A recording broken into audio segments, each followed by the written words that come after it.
Om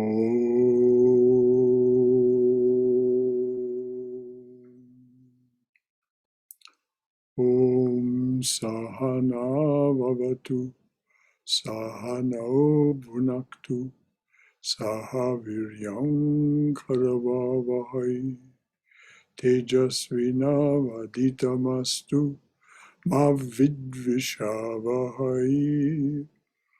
Om Shanti Shanti Shanti. May the Divine Being look over us lovingly as a mother and father. May the Divine Being support and nourish us as a mother and father. May we have the strength and skill to study together the art of spirituality. May no misunderstandings arise amongst us. Om, peace, peace, peace be unto us and to all beloved beings everywhere. So, we are, of course, studying Swami Vivekananda's book, Jnana Yoga. He did not write this book as such. He gave these talks that were collected together under the heading Jnana Yoga because they all have to do with the wisdom path. And we are on the chapter titled The Atman, Bondage and Freedom. Does someone have the book and can tell us what page we're on? Because I have it paginated very differently for my purposes.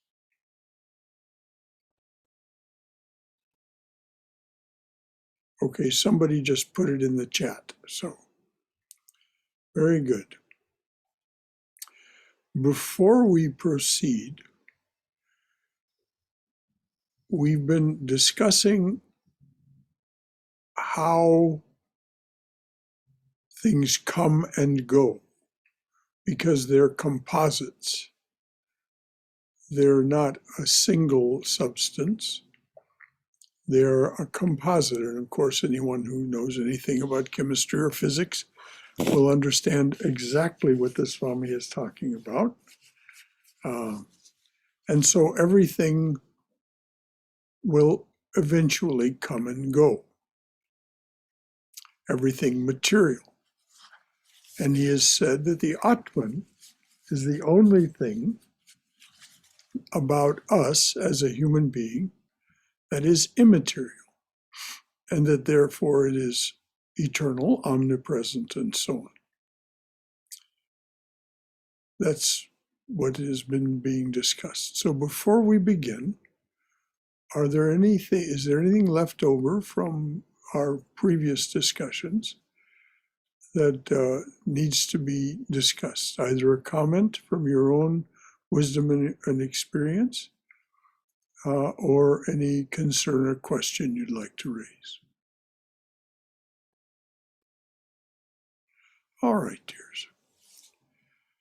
Now the Swami is going to go on and explain how these things relate to one another. The heading, of course, would be karma. Karma simply means action. But he's going to explain in some detail karma, which should be very satisfying to those of us who have any questions about it. And he starts with a metaphor. Suppose there's a ball in this room, and we each have a mallet in our hands and begin to strike the ball, giving it hundreds of blows, driving it from point to point until at last it flies out of the room. With what force and in what direction will it go out? These will be determined. With what force and in which direction will it go out? These will be determined by the forces that have been acting upon it all through the room. All the different blows that have been given will have their effects. Each one of our actions, mental and physical, is such a blow. I'm going to repeat that. All the different blows that the ball has received will have their effects. Each one of our actions, mental and physical, is such a blow. The human mind is a ball which is being hit. We are being hit about this room. We are being hit about this room of the world all the time, and our passage out of it is determined by the force of all these blows.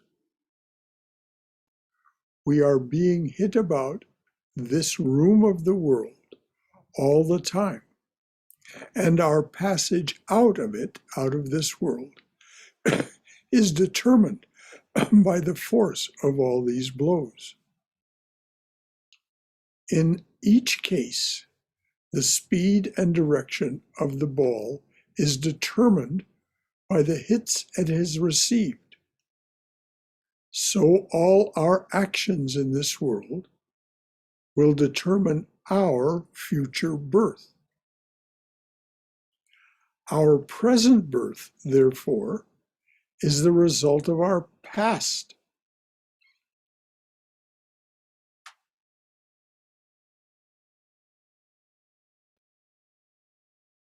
Our present birth is the result of our past.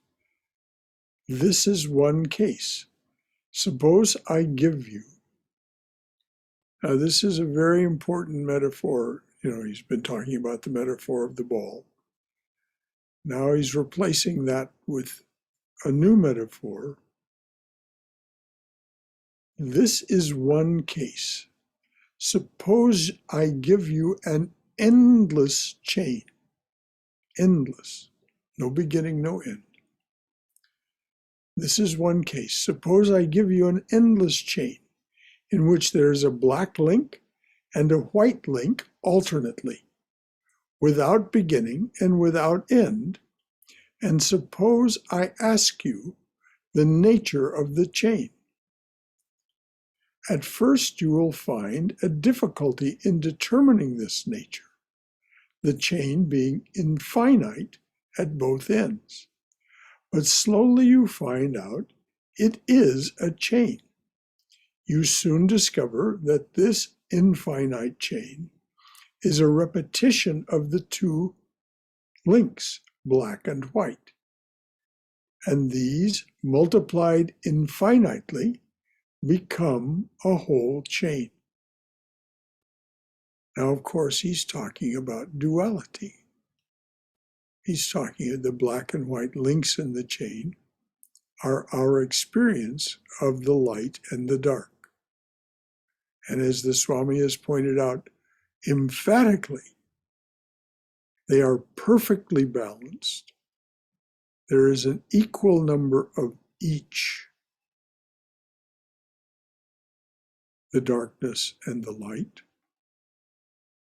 One may predominate at any given time,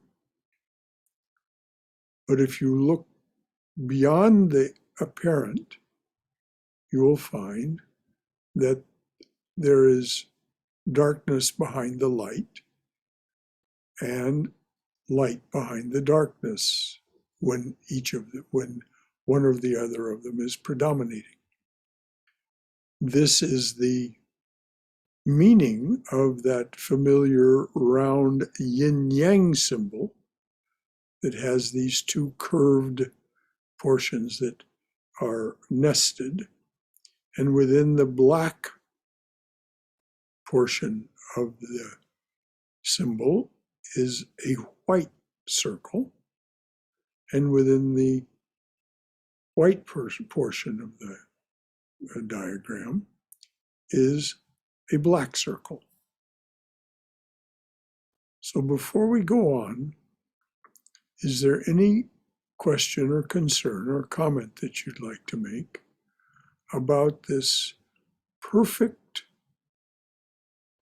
equality, this perfect balance of the duality of dark and light. Anything at all from anyone?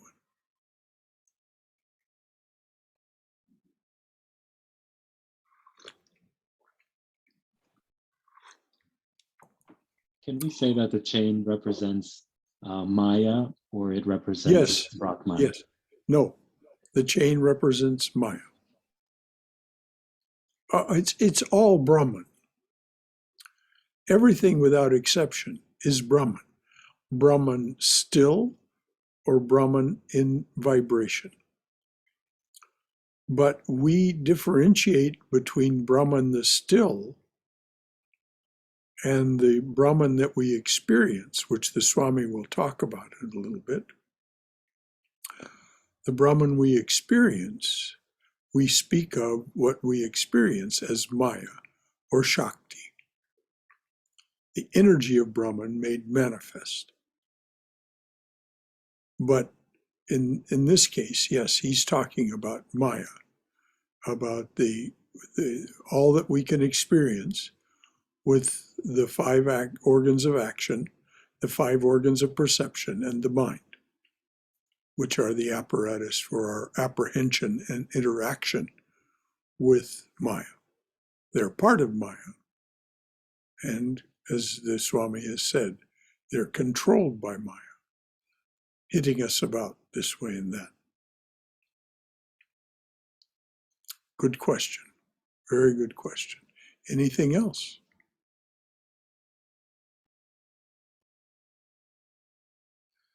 Okay.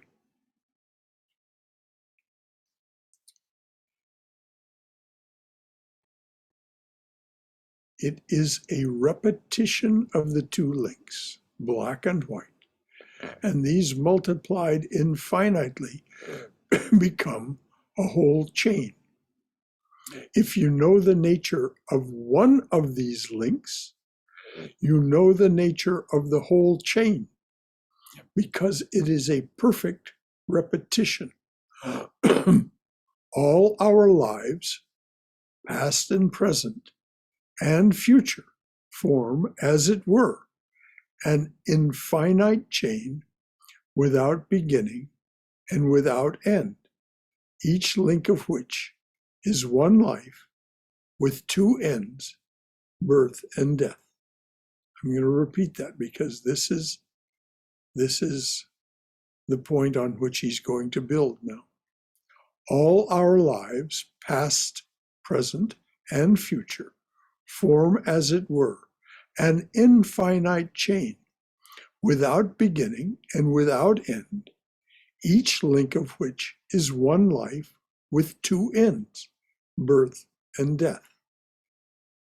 What we are and do here is being repeated again and again with but little variation.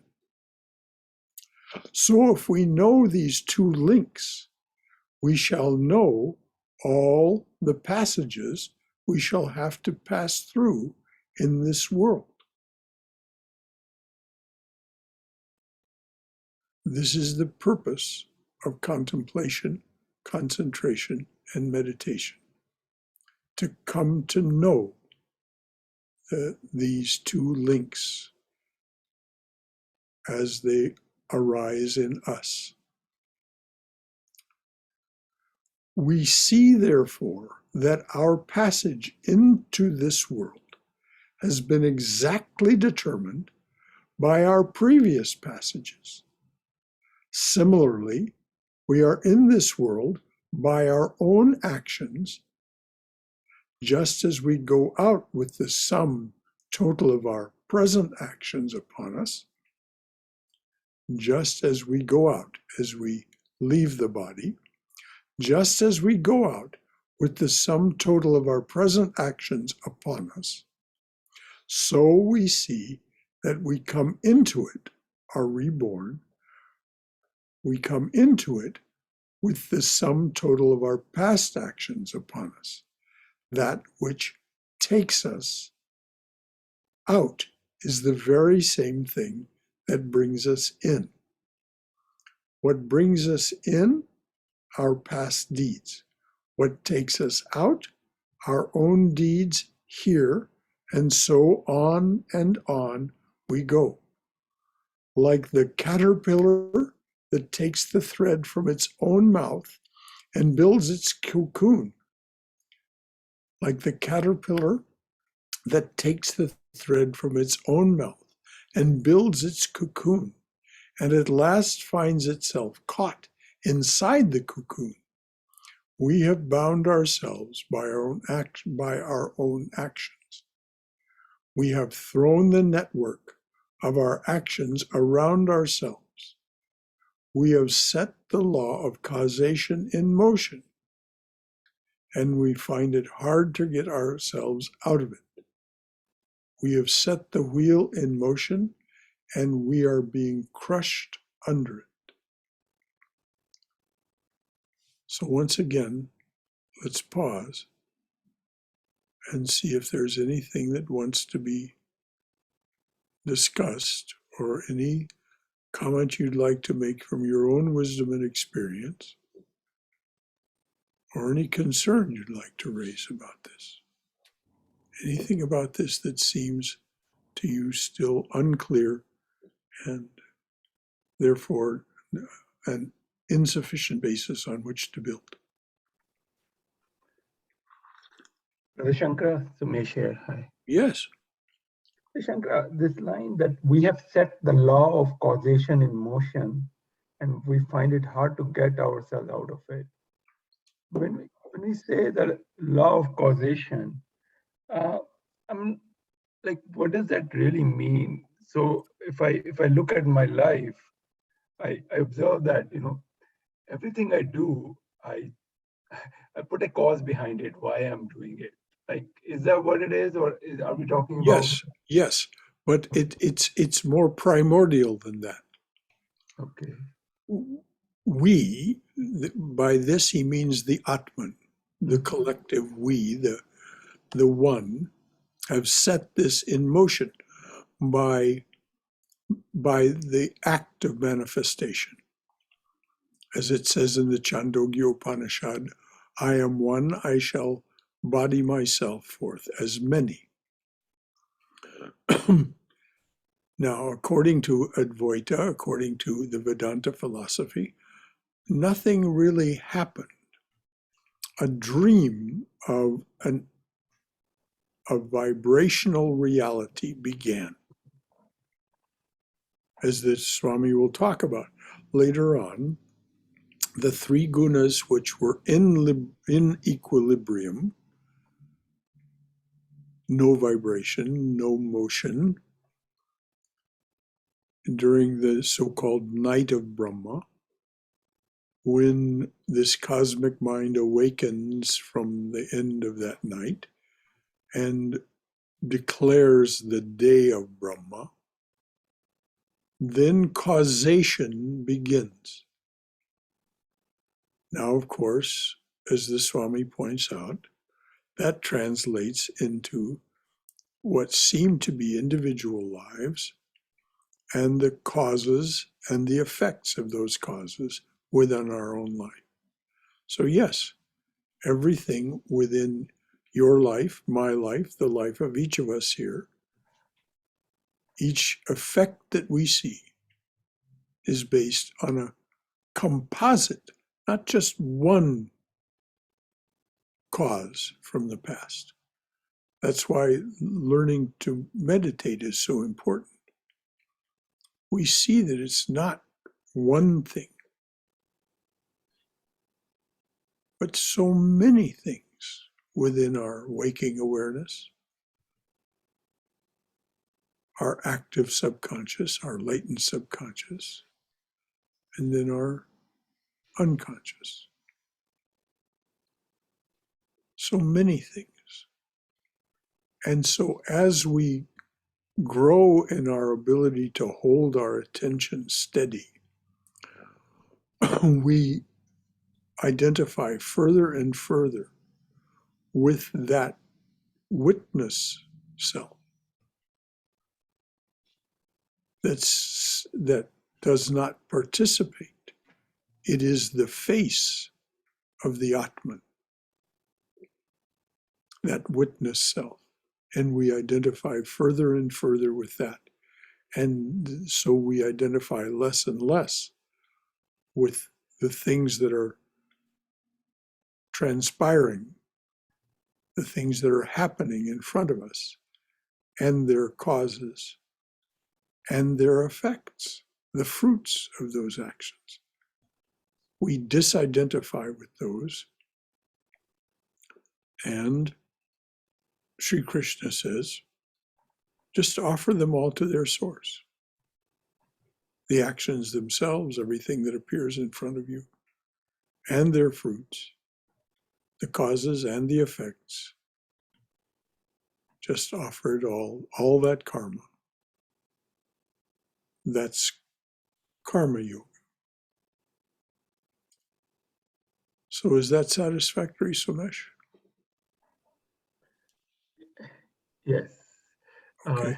I just wonder if Brahman had another dream ever. Say it again? You said that it all started with Brahman's dream. So Yes. it's just a thought that came to my mind was, did Brahman had another dream ever after that? And wow. It's an endless cycle. The night of Brahma, the day of Brahma, according to both the Vedas and now the modern astrophysicists, the day of Brahma lasts approximately 110 billion years. So we're something about 13% into that. The universe is said to be 13.7 billion years old. This manifestation, since the singularity became manifestation, so-called Big Bang. Now, according to Swami Vivekananda, and according to those astrophysicists and quantum scientists like David Bohm, we as the primordial source of being, and then more and more through anti-entropy, the force of anti-entropy, have become more complex and more specialized until now we are human beings, which Swami Vivekananda will go on to tell us the nature of the human being as this talk develops. So yes, this Brahman, but it is said that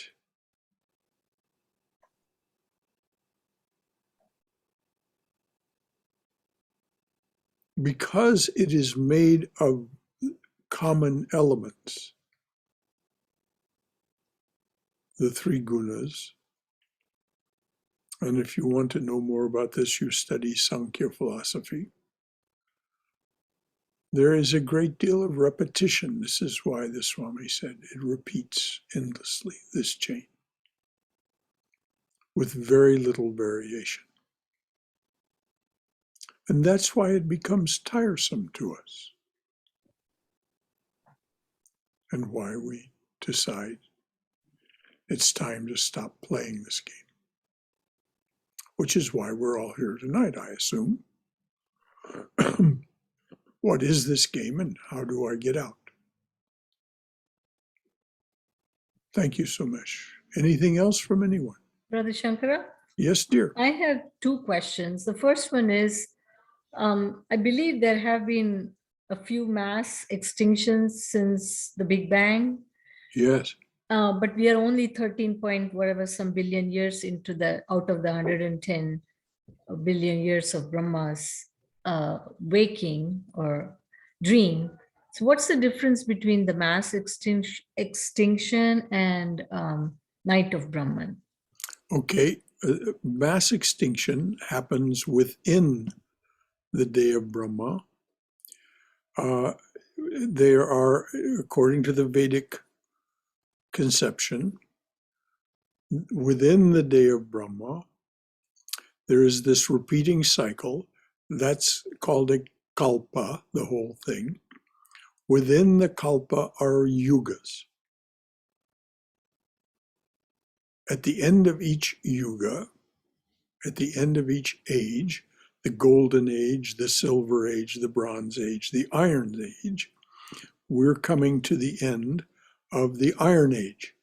By his own assertion, by the assertion of Holy Mother, and by the assertion of Vivekananda, the advent, the birth of Sri Ramakrishna signaled the end of the Iron Age and the beginning of a new golden age. So, and Vivekananda hinted that the transition would take about 1,500 years. So the mass extinctions, Vashishta comments on to Rama this way. He's telling Rama about the nature of reality. And they're coming to the end of the Silver Age. That's Rama's advent was the signal of the end of the Silver Age. And Vashishta says to Rama, you can tell an age is about to end when the population of the earth goes up sharply over a relatively short period of time. And Rama says, well, why does that happen? And Vashishta says, because the god of death, Yama, is in meditation and therefore not doing his job. And then he says, and this is the mass extinction that you're talking about, when he wakes up from that meditation, and I don't remember Vashishta saying it specifically, but I assume that coming out of that meditation, he knows what to do. But these aren't Vashishta's words, but this is what he meant. All hell breaks loose. And so the last mass extinction, which in Vedic lore and Sanatana Dharma is known as Manu's flood. In the Judeo-Christian context, it's known as Noah's flood. The geneticists tell us that at the end of that mass extinction, there were 7,000 human beings left on Earth, that we are all the children of those 7,000. So does that answer that question, dear? Yes, it does, but it just gave rise to another question about that before I go to my next question. Okay. Which is, are there any scriptures or anything that say why the avatars seem to come at the end of a particular yuga rather than Yes, at the beginning? so that they introduce the proper dharma for the upcoming. As Sri Ramakrishna summarized it, truth is the austerity of the coming age. Then a final question is, until one gets liberated, we are caught in this cycle of birth and rebirth and based on our karma. But there's so much accumulated karma. So who or what decides which of the karma we bring into a particular manifestation? Or in other words, the Swami just told us it's all of it, the composite of all of it. But the release from it. What does Vivekananda say about Sri Ramakrishna? He is the breaker of this world's chain, this chain of karma, this breaker of this world's chain. How great was thy sacrifice, freely choosing thy birth in this prison, our iron age, to unchain us and set us free. This is the function of the avatars, to set those of us free who have decided, which is an effect of a composite of causes, we have decided that I've had enough of this game. As this short poem says, being, creating, doing, sharing, the joys of these is why we're here. When you're truly tired of this, just sign off and head for home. And that Swami will talk about what it means to sign off and decide that you've had enough of this. Does that get it, Swam? Yes, it does. Thank you so much. Mm-hmm. Anything else from anyone? This is what a class is all about. Getting these things clear before we go on and try to build on uncertainty or doubt. All right. We have set the wheel in motion, the wheel of karma in motion, and we are being crushed under it. It is the nature of this world to crush us.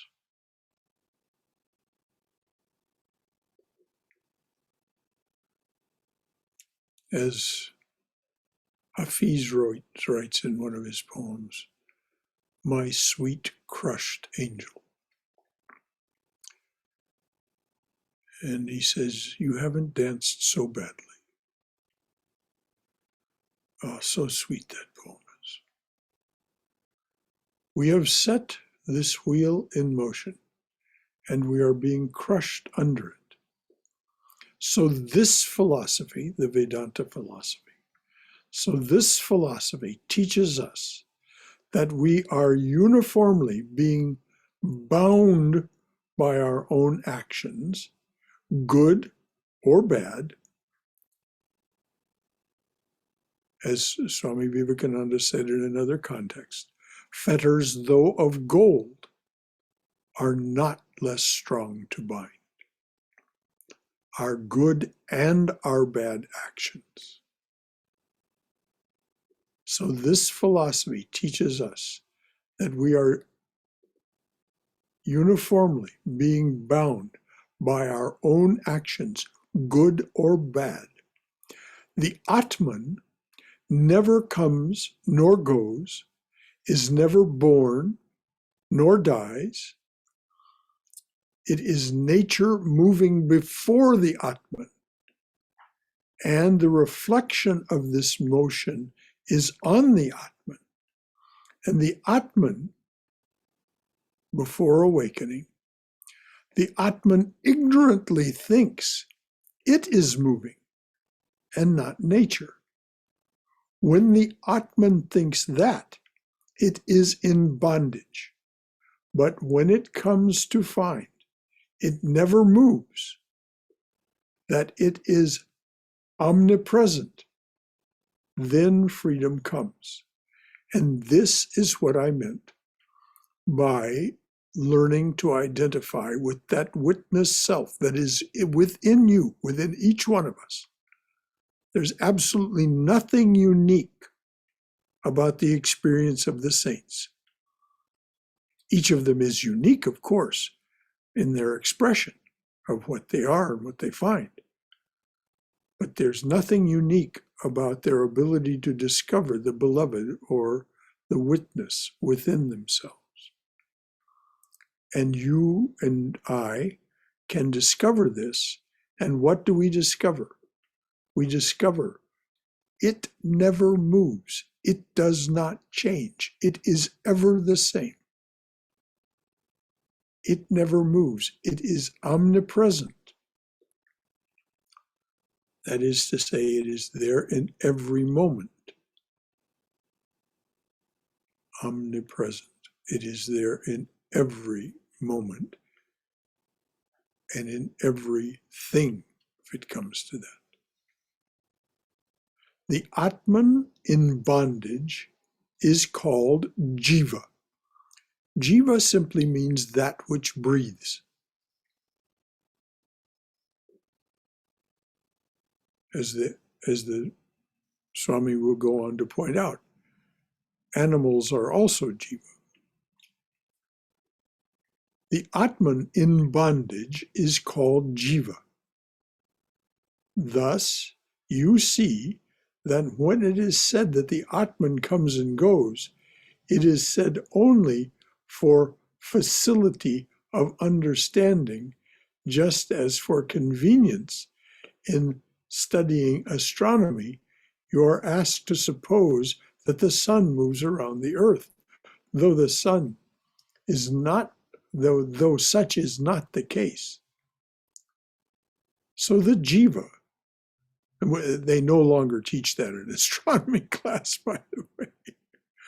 They teach it as a historical frame of reference.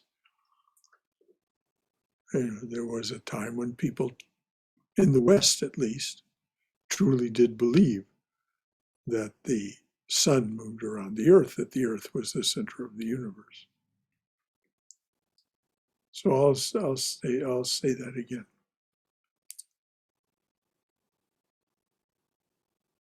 When it is said that the Atman comes and goes, it is said only for facility of understanding, just as for convenience in studying astronomy, you are asked to suppose that the sun moves around the earth, though such is not the case.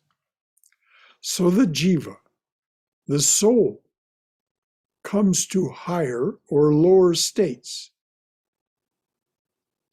Now the jiva is the Atman in ignorance and its expression as the mind, the organs of action, and the organs of perception. That's what comes to a higher or lower state. The Atman still abiding in ignorance within us. This is the well-known law of reincarnation. So the Swami has been explaining how karma works. Now he says this is the result. This is the well-known law of reincarnation. And this law binds all creation.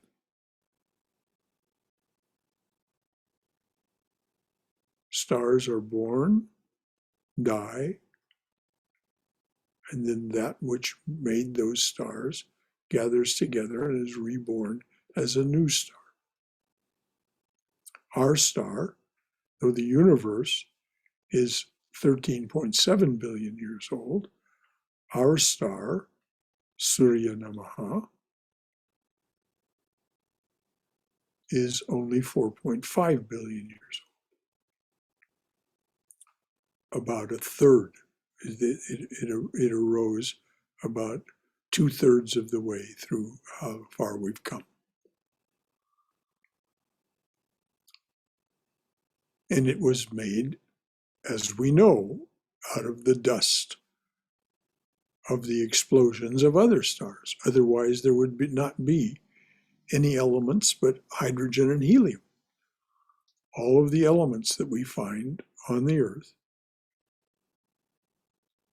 are the result of the explosions of other stars. The intense pressure that happens when they explode creates new elements. For example, gold, silver, platinum, lead are created in the explosions of neutron stars. According to the astrophysicists, that's the only place they come from. So all the gold, all the silver, all the platinum, all the lead on the earth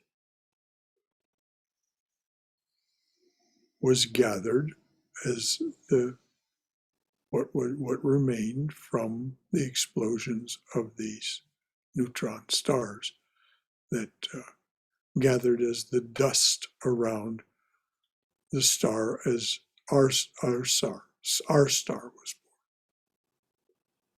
The star at the center of our solar system.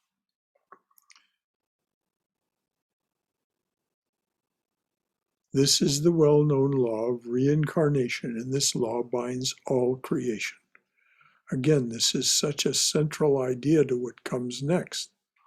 I have to ask, is there any doubt or concern or anything like you'd like to offer from your own experience or wisdom about this idea that this law of reincarnation binds all creation, not just us, though we are very much bound by it as jiva, not as atman.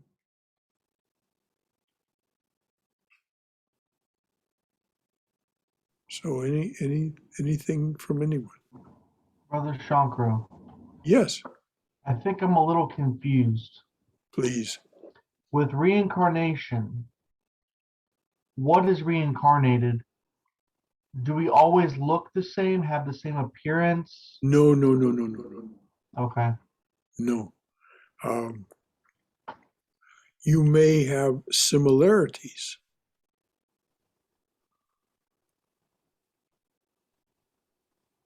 But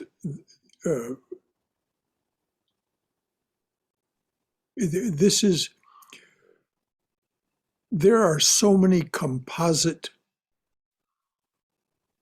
causes going into the effect that becomes this new human being in reincarnation that it's not possible. We may have been a woman in our last lifetime.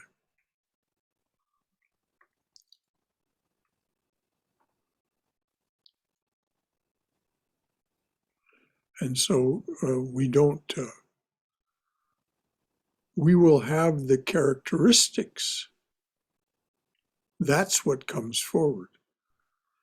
That which we had at the point, as the Swami pointed out earlier, all of the composite that we had gathered together when we left the body the last time comes into the new body.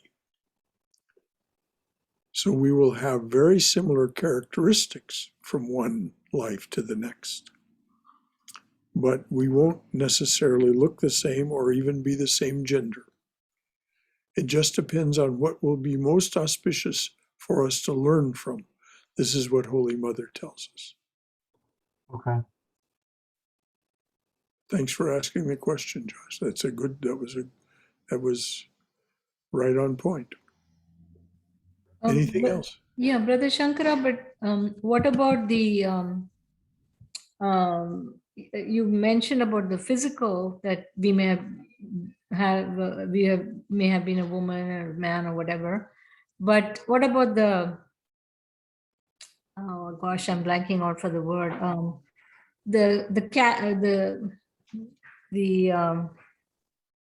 One's qualities. If somebody is always like courageous and bold and entrepreneurial, will they continue to be? And somebody who's not, will they continue to be timid and that way? Well, the short answer is yes. They'll come into this life with that. And it will show up in how they behave. We're told, this is what the scriptures tell us. They'll show up as that from the time that they come to self-awareness, which is about 2 years old, until about 9. And then all of the rules of membership in the society into which they were born, which is the society from which it is most auspicious for them to learn, though it may be painful. The rules of membership in that society will begin to be imposed on them increasingly and increasingly as they become a teenager. That's why the years from 9 to 12 are so very important and why in the Judaic tradition, it is in those 3 years that these children, the children of the Judaic tradition that are following this, the traditional way, they're trained for their bar mitzvah for boys or bat mitzvah for girls. So that which they were in their previous birth learns the rules of membership in the Jewish community. It's very formal, and the Catholics do this too. It's called catechism. And there is, at age 15, within the Catholic Church, you are confirmed. And I think there are parallels in the Society of India also for these things.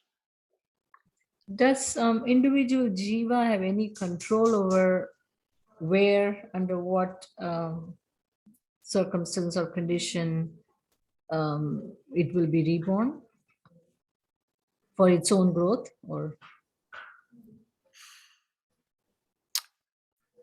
there is more than one opinion on that.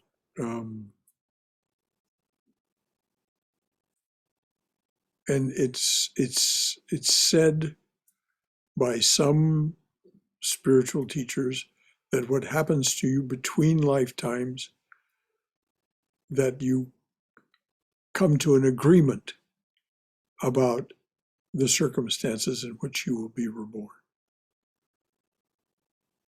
The Lakota elders in the Dakota, these Indian tribes, their elders, by the way, are women. They simply summarize it as saying, you were born for this time. That this time was the most auspicious for you to learn what you need to learn to go onward most auspiciously. So I really don't have a firm answer to that question. I've never made up my own mind about it. It remains a question mark for me. And Sri Ramakrishna said, why worry about it? You know, why think about these things? He said, concern yourself about who you are and what you are right now, not about what happened and whether you agreed to this or that or all the details. He said, that's counting the mango trees. He said, you've come to the mango grove, eat the mangoes. Don't count the trees, don't count the branches on the trees, don't count the leaves on the trees. All of this fastidious reasoning and definition. He says it's essentially not worth your attention. thank you. Mm-hmm. Anything else from anyone before we go on? Shankara, you said that we could be like any gender in the previous birth. Yes. We could be any species as well, right? It doesn't have to be human race. Well, it apparently once we attain human form, we have to really get it wrong in this lifetime to be reborn in a less capable form.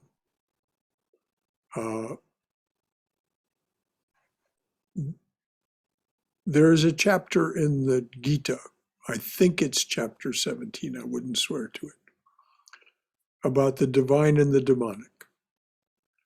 And I suggest you read that for an answer. It's right toward the end of the Gita. And Sri Krishna talks about, what it takes to go backwards, so to speak.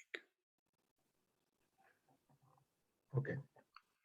As the Swami will say as we go on a little bit, well, I'll leave it to him to say it, but it'll be something that you'll find very revelatory about this, once having become human, how difficult it is to go backward.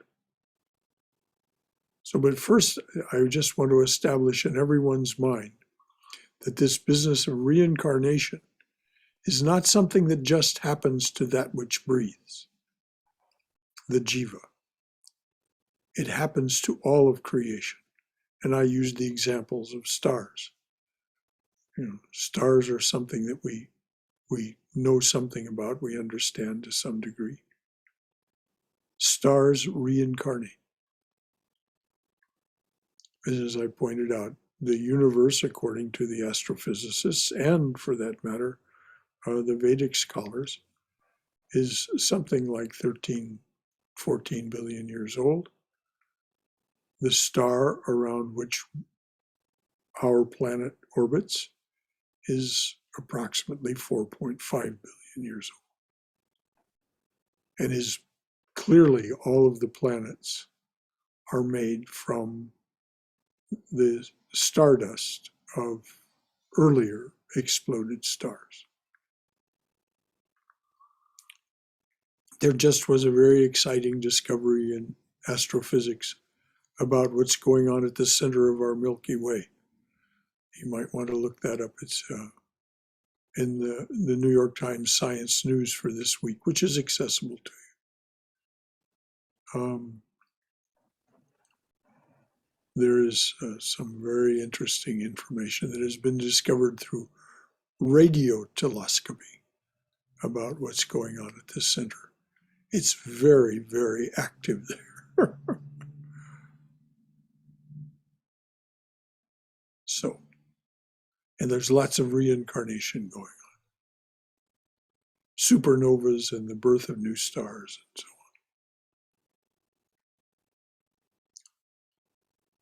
So anything else about this? Any other comments or concerns or questions about this, the universality of this principle of reincarnation? This question might open a can of worms, and also maybe it's one of those that doesn't need our attention. But is there a reason for such widespread fear of death? And the reason I'm asking is, my mother-in-law is like, she used to be a very bold, independent person, and now she seems to be so agitated and anxious all the time. We're told that our fear of death comes from our experience of having died before, and that it's not always an entirely pleasant experience, because we're told, once again, I cannot vouch for this out of my own knowledge, but we're told that with the first thing that happens to us, not the very first thing, but very soon after we pass from the body, we're confronted with everything that we have done that is ahimsa, that is harmful to others. And this confrontation is in the form of actually experiencing the pain we have caused others. We don't just witness it, we don't just see it at a distance. We feel it within our own being, the pain that we have caused others from our acts of ahimsa, of harmfulness in one way or another. And apparently this can be a very disturbing experience. And we're told by Vivekananda, among others. Holy Mother also gestures toward it. In the book, Chaitananda's book about her, she mentions it.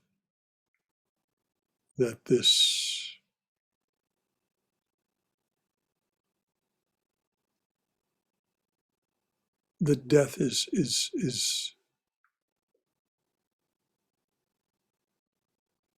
has this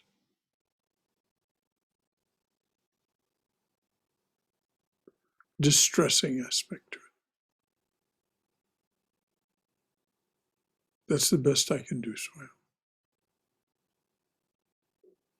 Anything else from anyone? Like Sam said, it's a can of worms. So now my thought is that the lot of pain I go through is probably my own past. Like if somebody says something, even if they don't mean anything bad, it may remind me something of, from my past, and I may feel pain about it. Does that also cause as their karma or their ahimsa, or we're talking about like intentional Well, pain? we, as Goethe said so very accurately, from here it seems, a person sees in the world what they carry in their heart. Yes. So if that person sees something, they'll see it from that frame of reference, and they'll speak from that frame of reference. It may be painful to you because it has touched a knot of your own heart, something that is yet unresolved in you. This is why it is said that yoga, becoming that witness self, truly and irrevocably becoming that witness self, breaks the contact with pain, because all of the knots for that to be the case, for you to be irrevocably in that witness seat, fully and consciously, all the knots of the heart must have come untied. So there will be no more pain. Of course, there's always physical pain as long as we're incarnated. It doesn't mean that. Physical pain comes with, but you can learn to rise above even that. I've told the story of Turiyananda, and of course we have the knowledge of how Sri Ramakrishna, the end of his life, though the cancer had metastasized from his throat cancer, and it was just eating up his whole body, and there was terrible pain. And sometimes he would remark on it. But other times, and this was most of the time, he would be completely above that and acting as if nothing was the matter. His conversations with Dr. Sarkar at the end of the Gospel of Sri Ramakrishna are so revelatory about this. There's so good reason for the conversations with Dr. Sarkar to be included. So we've pretty much come to the end of the hour. I think that's a good place for us to leave it off, because now the Swami is going to go into what it means to be reincarnated, what it is to be a human being, and so on. And it is far from being a can of worms, it is a can of wonder. So, anything else from anyone before we say our final closing prayers? Can we continue the class for another hour? Dear heart, I have to say I just don't have the bandwidth for that. I was just joking. I would No, love that. I know you were teasing. But, there's always the temptation to go on. But these nighttime classes, quite honestly, I'm coming to the end of my tether by the time we're finished.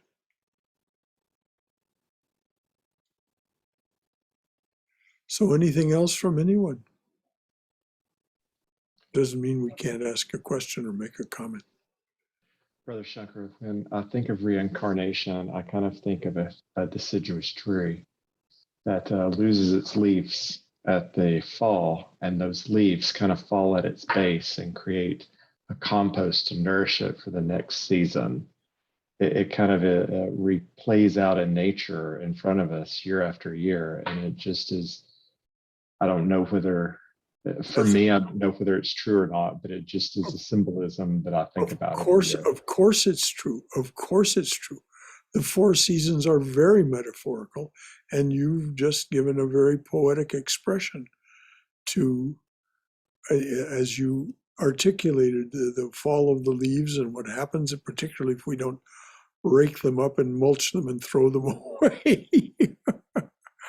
But if we leave the leaves alone, they disintegrate, go back to their elements, and re-nurture the tree. You're absolutely right. So that is in fact a form of reincarnation. And the whole seasonal thing is a form of, each day is full of wonder. The bright summer and bleak midwinter. The heart persuades the head, yield to the bent of our nature. So yes, indeed, you're absolutely right, Dennis. That is a wonderfully and poetic metaphor for reincarnation. Winter itself is.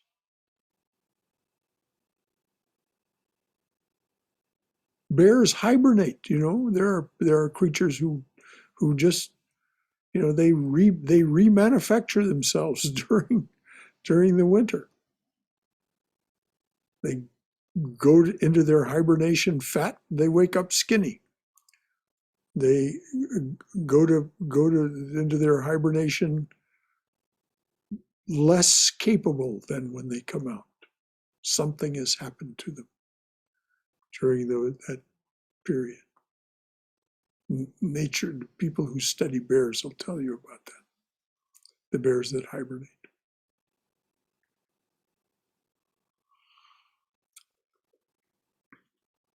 Anything else from anyone? All right, dears. Om Asato Ma Satkamaya. Tamaso Ma Jyotirgamaya. Mrityorma Amrutangamaya. Avir Moiti. O dearly beloved, lead us from this realm of thy lesser truth to thine abode of the highest truth. Lead us from darkness and ignorance to the brilliance of thy wisdom and love. Lead us from darkness and ignorance to the brilliance of thy wisdom and love. Lead us from death to immortality. Light us through and through. Light us through and through with thy everlasting, shining presence. Om Shanti, Shanti, Shanti. Peace, peace. Peace be unto us and to all beloved beings everywhere. Om Hari Om Tat Sat. May it be so. Jai Shri Guru Maharaj Ji Ki Jai. Durga, Durga, Durga.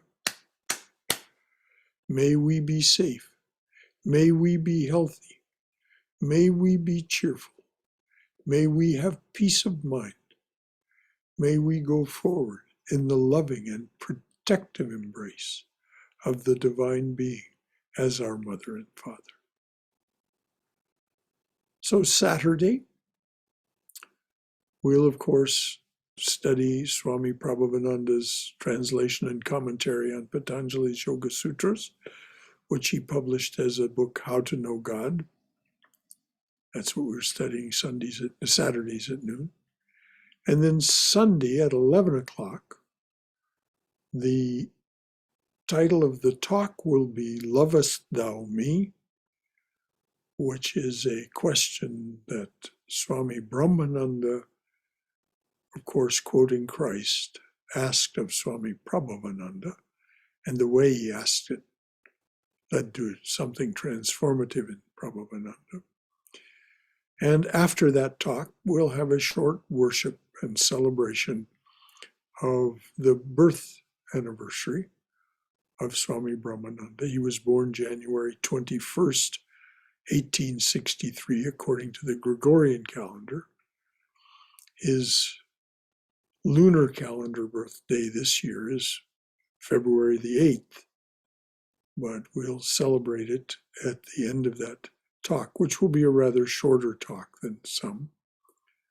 It's about the life and teachings of Brahmananda. Lovest thou me? As I said, followed by using this little shrine here, like we did it for the Christmas Eve worship and for Holy Mother's worship. We'll do a little worship, a little arati, and then offer some food and conclude the hour that way. So any final thought or question from anyone? All right, dears. Until Saturday or sooner if you contact me by email or phone. Jai Jai, the Divine Presence. See you soon.